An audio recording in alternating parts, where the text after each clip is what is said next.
December is here, which means you're working on your 2024 strategy for sales and marketing and probably putting a lot of effort into building out the right tactics and implementation plan for your team.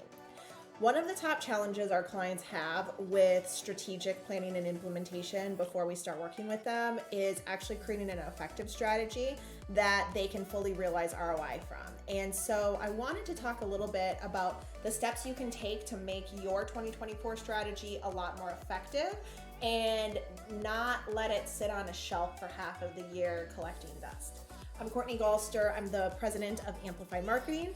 We are a digital marketing agency that works with clients nationally in professional services to spark growth in a marketing environment that directly impacts the sales process.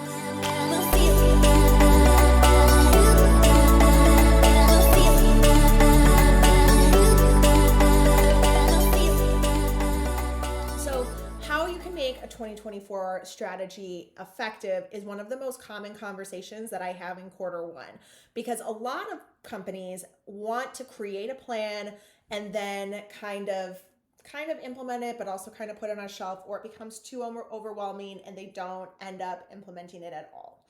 And that's a huge problem because your sales and marketing plan is what's going to drive your growth. And without a strategic plan, you are shooting darts at a wall and not necessarily going to see the kind of growth that you would see if you had implemented something that was tangibly working towards a specific goal. So that 2024 strategy is really important. It's important to have it, but it's more important to have something that you can effectively implement and realize the benefits from.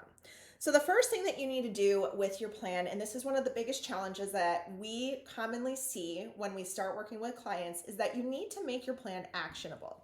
A lot of people will create a 2024 plan or a new plan for the upcoming year that is really great. It's really pretty. It's got a lot of great ideas within it, but it's not actually actionable. It's not giving a lot of detail in terms of what specifically is going to be implemented, what is specifically going to be covered, what's the timeline, who's responsible.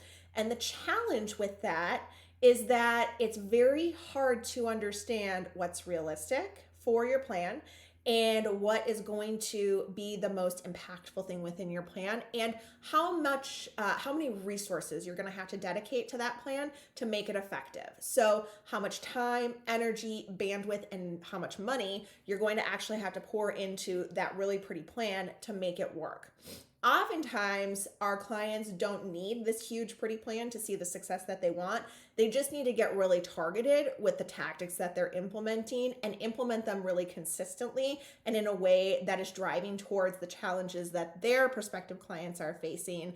And in reality, when you have a more actionable plan, you can drill down into those pain points, you can drill down into those solutions that you provide, and you can get a lot more detailed with how you're going to implement so that you have a clearer vision of what this actually looks like from an implementation level.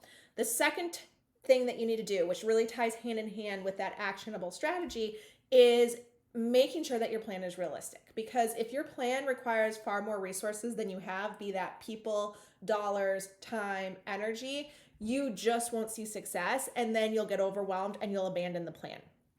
Marketing is oftentimes the first thing that falls off of a company's plate, especially if they don't have a dedicated marketing person, because either they get really busy with the business or with sales, or their plan is too overwhelming and they just can't figure out how to implement it. So by making your plan actionable, you can understand what's going to be realistic for what you have available to you.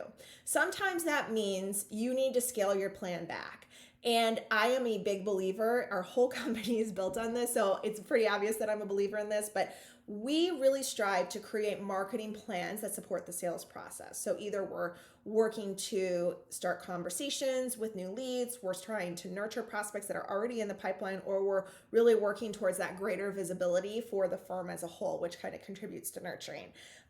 So if you are looking to cut things in your plan, what I encourage you to do is to look at each of those tactics before you cut them and identify what is going to have the biggest, most direct impact on your sales process, and what is more of a fluffy, nice to have tactic, or what's a trending tactic that may or may not work for you, and really hone in and focus on those tactics that are going to directly impact your sales process or support your sales people, and focus on being really consistent with implementing those. And that will actually be more successful for you than just kind of trying to be everything to everybody. The third thing that you can do, make your plan really easy to implement. So on top of having really clear roles and responsibilities and timelines, make it really clear what you're tracking.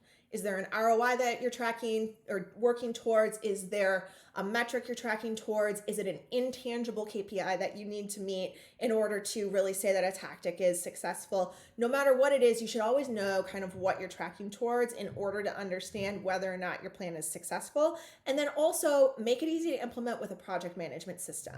A digital project management system brings your whole team together, helps everybody understand what's sitting in front of them, what tasks are most important for them to accomplish, and what they can be working on next if they run out of tasks to do, so they can start working ahead on the next tactics. It's a way to build transparency into your marketing plan and build transparency with your team.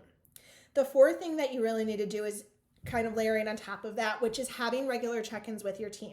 A project management system is wonderful for creating a really clear, visible vision of what you're implementing, but those regular check-ins give you that communication touch point so that you can find out what's working and what's not working. You can change course if you need to. You can collaborate. And if there's an issue, you can create a solution before it becomes a big problem. And just by having those regular check-ins on the calendar, someone doesn't have to intentionally reach out and schedule with you. You can kind of identify what's happening and what's going on. And someone on your team might identify an issue that isn't even a visible issue yet, just because they have a different experience with that type of implementation or that type of tactic. And then the final thing that you really need to do, especially if you're a business owner, is make your goals visible. I like to put my new year goals on a big whiteboard in my office. What are those buckets of revenue that we're striving towards? How are we working towards those? And what do my next 30 days look like? What do I need to be working towards every single day? Because again, marketing doesn't happen overnight. Baby steps are kind of the key to your success. So what do I need to be working on every day this month in order to reach our big goals? What's going to help me get to this month's goal, and what's going to get us a little bit closer to that end of the year goal? I hope that's really helpful for you guys. Those are just some of the things that are going to help you not only create a more effective plan, but also help you stay on track, help your team stay on track, and start creating that culture of transparency that really helps a marketing and sales team work together and build something incredible. Have a great day.